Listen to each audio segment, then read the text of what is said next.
어, 글쎄요, 리튬값 계속 오른다는 얘기 나오던데 왜 울상이라는 얘기가 나오죠? 일단 이 얘기도 있고요. 주말에 그 LS증권에서 이제 애널리스트 분이 조금 인터뷰한 기사가 이제 한번 보도가 된 적이 있었었는데 제목이 굉장히 자극적으로 나왔습니다. 뭐라고요? 배터리 이제는 절대 사면 안 된다라는 이제 어휴, 그런 너무 세게 뉘앙스로. 했다. 네. 네. 그게 왜 그러냐면 일단은 우리나라 그 배터리 업체들이 ESS로 사실 모멘텀 받아서 오르는 건 사실이잖아요. 네.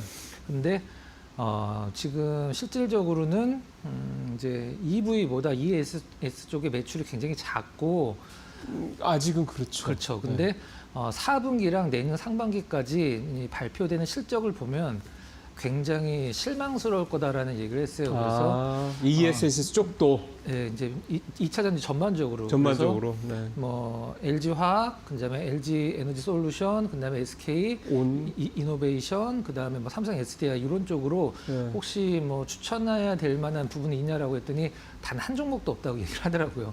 네, 그래서 이제 리트값 반등은 이제 저희 쪽에서도 몇 번 다루게 했습니다만은 일단 뭐 수요에 의한 반등은 아니라는 점 때문에 뭐 그렇게 긍정적으로 볼 건 없고 요지는 일단은 너무 지금 어떤 실적에 대한 기대감이나 향후 ESS에 대한 기대감 때문에 주가가 최근에 뭐 떨어지고 있긴 합니다만 너무 앞서 나갔다. 맞아요. 이렇게 해서 이제 실적을 열어보면 굉장히 실망스러울 것이다. 네. 뭐 이런 부분이 대부분이긴 합니다. 그런데 LG 엔솔이라든가 에코프로라든가 이런 종목들은 실제 3분기 실적 나쁘지는 않았는데 어쨌든 뭐 근데 이런 부분들을 어떤 한 사람의 어떤 그 분석을 가지고 또 너무 그거에 또 맹신하셔서 그렇게 하실 필요는 없고요. 여러 사람 얘기를 종합적으로 들어서 판단하셔야 될 문제입니다.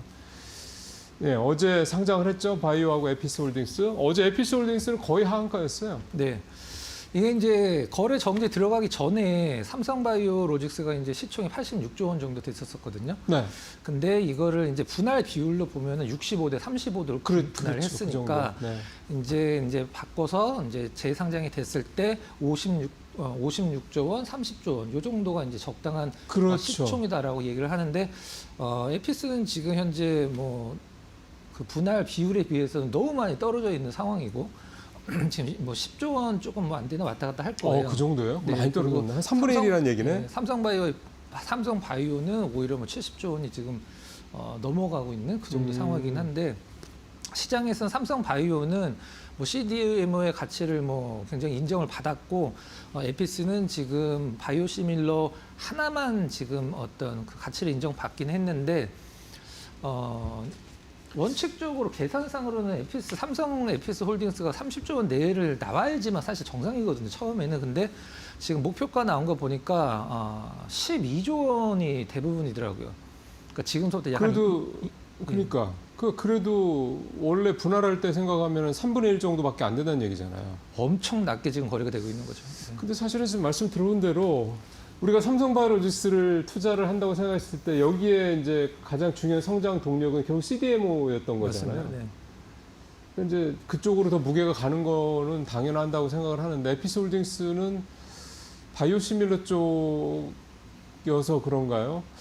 어쨌든 너무 시장에서 평가가 낮네요. 일단 파이프라인이 뭐 적지는 않으니까 거기서 좀 하나 정도 터져준다라고 하면 그렇겠죠. 관심을 받을 수 있긴 한데 삼성바이오가 지금 전 세계 CDMO 중에서도 뭐 생산량으로 따지면 이제 뭐 부동의 1위거든요. 그렇죠, 지금. 그렇죠. 이렇게 해서 뭐 삼성바이오 쪽이 어쨌든 뭐 두 종목을 둘 다 갖고 계실 거니까 그 갖고 계실 인적 분할을 했기 때문에 주주분들은 그래서 일단 에피스가 정리를 하면은 분할 비율에 비해서는 뭐 너무 지금 적게 거래가 되고 있는 상황입니다. 네. 혹시 이럴 때 에피스홀딩스, 그러니까 원래 안 갖고 있던 분들, 네. 바이오를, 쌈바를, 에피스홀딩스가 저평가되어 있는 거 아니야? 이렇게 생각하시는 분들도 계실 것 같은데요? 네. 뭐 증권사에서 커버를 하기에는 딱 지금서부터 20% 정도를 위쪽 보더라고요. 한 12만 원. 딱 목표가를. 뭐 보통 그럼 한 20만 원 보겠다 이렇게 나올 수도 있는데 딱 12만 원 내외를 지금 부르고 있는 상황입니다. 네. 예. 사실 삼바가 워낙 그리고 지금 뭐 미국 쪽에서 어쨌든 중국의 우신가요? 이런 네. 쪽에 CDMA 하던데 그쪽을 자꾸 줄이거나 뭐 이렇게 하니까 그거에 대한 반사이익도 좀 있을 수 있고 여러 가지로 뭐 삼성바이오로직스한테는 뭐 생물보안법에도 뭐 굉장히 그러니까요. 좋은 그것 때문에. 네. 자, 북미 LNG 프로젝트 본격화. 이제 좀 조선 섹터 좀 움직이는 겁니까? 이건 이제 뭐 팩트로만 말씀을 드리면 일단 가장 긍정적인 부분을 좀 말씀을 드리면 미국이 이제 LNG를 수출을 할 때 원래 에너지부의 관리를 받았었거든요. 그렇죠, 그렇죠. DOE라고 하는. 근데 그거를 연방 에너지 규제위원회로 그거를 이관한다, 이관하는 작업을. 걸 지금 상원에 걸려 있는 상황이에요. 그래서 내년 초나 늦어도 12월 달에 이제 그게 LNG 수출과 관련된 부분은 연방 에너지 규제위원회로 넘어가게 되는데 그러면요? 에너지부는 이게 민주당이랑 공화당이랑 이게 정치적인 부분에 굉장히 많이 이끌려 다니는 그런 부분이 있기 때문에 아예 그냥 기술적인 부분을 담당을 하는 쪽으로 넘겨서 이 어떤 정치적인 문제를 좀 해결하자. 딱 그 부분이고, 일단 미국 쪽에서 지금 LNG 프로젝트가 올해 이제 지금까지 결정된 게 최종 투자 결정이라고 이제 FID라고 하는 게 이제 9곳이 이제 결정이 났어요. 거기에서 이제 LNG 수출과 관련돼서 그 내년에 LNG선 발주 나올 물량이 미니멈으로 100척 정도라고 하더라고요. 그리고 내년에 네, 만. 그리고 추가로 한 117척까지인가도 가능하다라고 나오는데 우리나라 그 조선사들이 전체 통틀어서 LNG선 1년에 만들 수 있는 물량이 70척 정도 된다라고 합니다. 그러니까 한 2년 정도 만약에 그걸 다 갖고 왔다라고 그러게요. 했을 때 1년 반 정도 물량은 적어도 된다는 얘기네요. 이렇게 해서 일단 LNG 선이 내년에 사실 근데 발주량으로 보면 내년에 그 LNG 선 포함해서 전체 그 글로벌 발주량이 올해랑 좀 비슷할 거라고 네, 생각을 네, 하고 네. 있는데 작년 대비해서는 사실 반토막이 주는 거죠. 반토막 난 거거든요. 근데 LNG 선이 우리나라가 워낙에 이게 좀 그 강력한 수주 모멘텀이 있기 때문에 내년에만 뭐 100척 정도 발주가 예상이 된다라고 하니까 한번 LNG 선도 지금 조선주 굉장히 좀 잠잠하죠. 이제 너무 반도체 쪽만 시장에 관심을 갖고 있어서 그래서 한번 이 조선업 발주도 재가동이 기대가 되고 있는 상황이다. 이렇게 보시면 될 것 같습니다. 근데 이게 연내에 나올까요? 일단 내년부터 발주가 굉장히 뭐 쏟아질 것이다. 이렇게 뭐 시장. 근데 지금 발주가 돼도 지금 2028년까지는 거의 슬롯이 찼다고 그러고. 이제 도크가 그 29년도에 그 배를 완성할 수 있는 도크들이 지금 이렇게 사실 지금 많지는 않거든요. 글쎄요. 그러니까 이게 한번 내년에 수주를 하면은 최소 2년 정도 뭐 작은 배들이야 뭐 6개월, 1년 정도 걸리긴 하는데 네. 일단 뭐 사실 수주를 하는 것만으로도 모멘텀은 생기니까 사실 그 부분은 지켜봐야 될 것 그렇죠. 같습니다. 예. 그리고 지금 거의 2028년까지는 다 찼고 2029년 이제 수주 받기 시작한다고 그러는데 사실 이 LNG 캐리어가 나오게 되면 사실 경쟁자가 없잖아요. 뭐 그렇긴 중국이 하죠. 가져갈 리도 없고 일본에서 만들기 쉽지 않고 그러면 결국 다 우리 건데 거의 그렇게 봐야 되는 건데 어쨌든 나오기만 하면야 근데 이게 얼마나 현재 주가에 반영이 돼 있을까 또는 반영이 됐다가 최근에 조정으로 좀 빠졌을까 이런 부분도 북미 LNG 프로젝트 관련돼서 저는 그 사실 MRO나 미국의 어떤 그 군수 네, 군함 쪽 네, 있죠. 예. 그거보다 이쪽이 더 주가에 더 많이 지금 적용돼 있다라고 저는 선반영이 돼 있다. 네네. 그런 걸 또 감안하셔야 됩니다. 왜냐하면 이게 이제 실제로 이제 발주가 나오기 시작한다고 했을 때 뭐 잠깐 이제 또 반등을 할 수 있긴 한데 이게 이제 지난번에 뭐 이렇게 올 상반기 이렇게처럼 한번 이렇게 쫙 끌어올려서 뭐 한 40~50% 이상 주가를 전체 반도체 관련주들을 끌어올릴 만한 그런 정도의 모멘텀이냐 여부는 이게 또 판단을 해봐야 되거든요. 보시죠. 그다음에 환율은 뭐 진짜 이러다 1,500원 가는 네. 것 같습니다. 정부에서도 이제 대책을 좀 내놓고 있긴 한 상황인데 지금 실제 환율보다도 더 문제가 되는 것은 뭐 실질 실효 환율. 그게 지금 2008년도 이후로 지금 16년 만에 최저치를 기록을 하고 있는데 2008년도에 금융위기 때 88.88 정도를 기록을 했거든요. 이제 실질 실효 환율이라는 것은 교역국과 어떤 그 실제 구매력을 나타내는 건데 100이면은 딱 적당한 거고 위면 고평가, 아래면 저평가인데 지금 2008년도 금융위기 때 88.88이었었는데 지금 그거보다도 더 아래라고 합니다. 일단 이유는 3분기 동안에 우리나라 기업이랑 개인들이 외국에 투자하기 위해서 나간 돈이 1,158억 달러라고 합니다. 근데 외국인들은 900억 달러가 3분기 동안에 들어왔고, 그러니까 실질적으로 우리나라로 들어온 돈은 달러는 이제 258억 달러 정도 되는데 3분기 우리나라 경상수지가 358억 달러거든요. 그러니까 이게 외국으로 나가는 돈이 너무 많고, 그리고 지금 달러 이자와 원화 이자를 생각을 했을 때 외국에서 우리나라 이제 외국 법인들이나 기업들이 돈을 벌었을 때 그 달러를 우리나라로 보내지도 않고 우리나라에서 이제 원화로 환전도 안 하고 해서 지금 환율이 너무 올라가고 있는 상황이라 이게 상당히 좀 물론 수혜라고 볼 수도 있겠죠. 사실 조선업도 이 고환율은 엄청난 그렇죠. 수혜를 볼 수 있고 자동차도 마찬가지긴 한데, 아무튼 굉장히 좀 외국인들이 우리나라 증시에 들어오는 입장에서는 상당히 좀 불리한 부분이기도 합니다. 예. 자, 자사주 소각 의무와 관련돼서 이게 이제 어제 민주당에서 발의를 했습니다. 민주당 그 코스피 5천위원회에서 발의를 했어요. 1년 내 소각 의무화. 미이행 시에는 이사 개인 과태료. 네. 요걸 좀 보도록 하겠습니다. 네. 이게 첫 번째 이슈죠. 네, 보죠.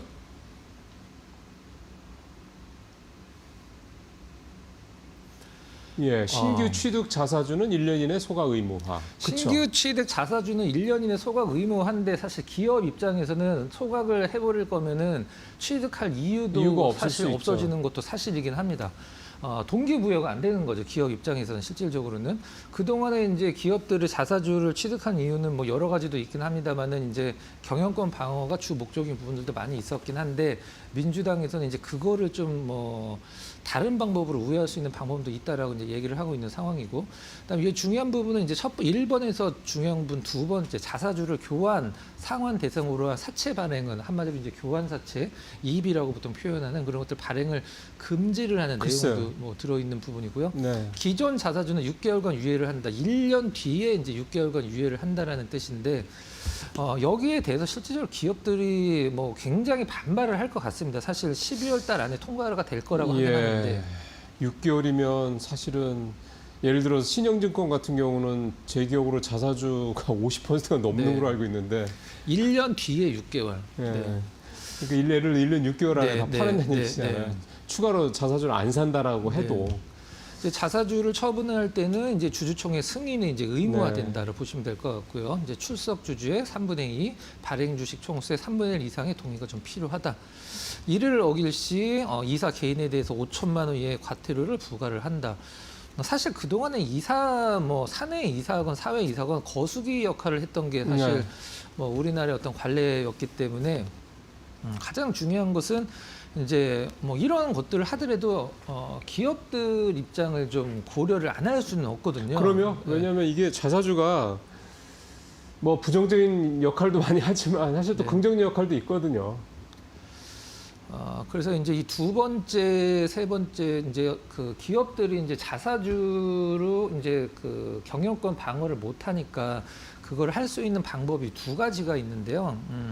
첫 번째는 어떤 그 공격적인 인수합병의 어떤 진영이 들어왔다라고 했을 때 우리는 보통 30%, 40% 물량을 갖고 그 기업을 인수를 하거나 장악을 하는데 나머지 그 소액주주들 물량까지 전부 매수를 해야 되는 그런 부분도 있고요. 그다음에 넷플릭스가 2000년도 중반인가요? 후반에 한번 썼던 방법이긴 한데 경영권을 공격하기 위해서 이제 인수합병 시도가 들어오면 기존 주주들한테 굉장히 싸게 신주 인수권을 줍니다. 그러면은 그 물량을 모았던 쪽은 가치가 이제 떨어지게 되니까 그 부분 2가지를 이제 고려를 하고 있는데 3차 상법 개정에는 일단 포함은 되지 않는 걸로 일단 나와 있는 상황입니다. 황금주 얘기도 나올 수 있고요. 네, 뭔가 그 기업들이 그러니까 좋은 쪽으로 그 기업의 경영권이라든가 이런 부분들을 좀 유지 안정적으로 뭔가 그런 보호 수단도 분명히 있어야 될 겁니다. 이게 그동안은 자사주를 이제 매입을 하면 뭐 그게 경영권 방어에 쓰이건 뭐 안 쓰이건 간에 시장의 유통 물량 자체는 줄어드니까 그렇죠. 줄어든 효과가 그래서 있죠. 네. 주가에 대해서 사실 긍정적으로 보는 편이 좀 많이 있었었는데 기업 입장에서는 이제 자사주를 살 이유는 뭐 굳이 없는 것 같긴 합니다. 네. 이게 사실은 신규 자사주 취득에 대한 사실은 그거보다는 기존에 갖고 있는 자사주를 너네들 네. 계속 이거 가지고 장난치지 말라라는 네. 일종의 그거를 이제 이렇게 약간 뭐 규제인 거죠. 그런 그러니까 긍정적으로 쏘지 않는 거에 대한 규제. 그 오너들이 또 이런 거 가지고 또 뭐 사실은 경영권 방어라든가 뭐 이런 식으로 많이 활용을 해왔기 때문에 그런 부분들인데 어쨌든 이런 법이 있다고 그러면 사실은 말씀하신 대로 배당을 하면 배당을 하지 굳이 자사주를 사서 이렇게 하에 대한 유의는 효과는 분명히 떨어질 수밖에 없겠다. 그리고 자사주 소각을 하면 자사주를 많이 갖고 있는 경우에 자사주 소각을 하면 일명 오너들이 이제 경영권 방어를 위해서 보유 주식을 굉장히 공격적으로 매수를 하는 효과도 있어서 주가 같은 경우는 상당히 좀 신경을 써서 봐야 그렇죠. 될 필요성이 있습니다. 예, 다음 장 가볼까요? 다음 장 이제 정리를 좀 한번 해봤는데요. 이건 순서대로만 그냥 소팅을 해놓은 거고요. 이 밑으로 보면 이제 대기업들도 상당히 좀 많이 있긴 한데 우리나라에서 이제 자사주 비율이 가장 높은 순서대로 이제 소팅만 그냥 한 겁니다. 이쪽에서 보면은 일단 좀 50대 기업 중에서는 이제 TY 쪽이 가장 좀 높은 편이라고 이제 보시면 될 것 같고요. K형이죠. 네, 롯데 지주 상당히 높은 상황입니다. 그러게요. 30%가 넘고요. 앞서서 이제 앵커께서 말씀해 주셨던 신영증권이 53%. 예. 5등에 있는 메커스가 사실 이거 갖고 상당히 주가 흐름이 잘 빠졌었거든요. 최근 이제 흐름이 좀 많이 다운되긴 했습니다만은 그래서 이게 반도체 그 장비 회사죠. 유통 쪽이라고 보시면 유통 될 쪽, 것 같습니다. 아, 유통 쪽. 비메모리. 그쪽. 비메모리 유통회사. 일단 여러 가지로 봤을 때 과거에는 일단은 이게 얘기가 나왔을 때 지주사들 위주로 어떤 이 자사주 소각 관련돼서 움직임이 나왔다라고 하면 지금 시장이 좀 불안하면 만약에 이게 통과가 됐을 때 시장이 불안하면 이 좀 약간 작은 기업들이 저는 제가 봤을 때 조금 더 과거의 어떤 지주사 위주로 큰 기업들 위주로 움직였다라고 하면 네. 지금은 일단 그때 당시 시장이 좋으면 큰 기업들 위주로 저는 움직이 나올 것 같고 시장이 안 좋으면 좀 약간 시가총액 낮은 기업들 위주로 좀 모멘텀이 좀 상승 모멘텀이 나올 것 같습니다. 그럼 대부분 이런 회사들이겠네요, 그죠? 네네. 여기 이제 큰 회사들 몇 개 빼고는 대부분 다. 요 표 한번 여러분들께서 잘 좀 참고를 하시면 도움이 좀 될 것 같습니다. 근데 결국은 자사주 보유량이 많은 회사들을 공략을 하면 된다 이 말씀인 거죠? 그렇죠, 맞습니다. 네. 자사주가 많고 오너들의 그 지분율이 적은 기업. 기업들. 네. 그런 기업들 한번 여러분들 잘 찾아서 좀 해보시면 되겠습니다. 자, 오늘 두 번째 이제 관심 좀 한번 가보죠. 오늘 관심 ISC네요. 네. 테스트 소켓 만드는 기업이죠. 이제 테스트 소켓은 테스트 장비와 칩을 연결해주는 이제 부품이라고 이제 보시면 될 것 같은데요. 우리나라에서는 한 3개 정도 대표되는 기업이 있죠. ISC, 그다음에 리노공업, 이제 TSE. 네, 그렇죠. 3개 정도 기업 보시면 될 것 같은데 과거에는 이제 포고핀이라고 그래서 이제 침으로 찔러갖고 이제 그 테스트를 많이 했었었는데 ISC가 이제 실리콘 소켓을 이제 개발을 하면서 이쪽에서 이제 독보적인 위치를 차지를 하고 있는데 어제 그냥 시장에서 좀 뭐 올라가나 이렇게 살펴보신 분들 중에 아마 10분 중에 9분은 요거 차트 좋은데라고 생각을 하셨던 종목이 아마 ISC가 될 겁니다. 그래서 ISC를 좀 준비했고 실적이 좀 바탕이 돼야 되겠죠. 그러면? 네, 3분기 역사상 최대 실적을 이번에 좀 기록을 했고요. 매출도 잘 빠졌고 영업이익도 이제 잘 빠진 상황이고 아무래도 이제 뭐 삼성전자, TSMC 이쪽에 이제 굵직굵직한 이제 기업들과 거래가 상당히 꾸준하게 되고 있는 상황이기 때문에 중요한 것은 이제 원래 이 ISC 테스트 소켓 같은 건 비메모리 쪽에 매출이 굉장히 많은데 이게 이제 메모리 쪽으로도 지금 침투를 하고 있는 상황이라 이쪽 성장이 가장 그 투자 포인트로 삼으시면 될 것 같습니다. 그러겠네요. 그것 때문에 최근에 네. 주가가 되게 좋았군요. 과거에는 이 메모리 쪽이 굉장히 적었거든요. 근데 지금도 뭐 비메모리에 비하면 뭐 많은 건 아니죠. 근데 굉장히 좀 적긴 한데 이쪽 메모리 쪽이 굉장히 많이 성장을 하고 있다는 부분. 그다음에 이제 국내 스마트폰 제조사 삼성전자가 되겠죠. 이제 플래그십 모델 이제 AP 양산 관련돼서 이제 테스트 소켓도 수주를 했다.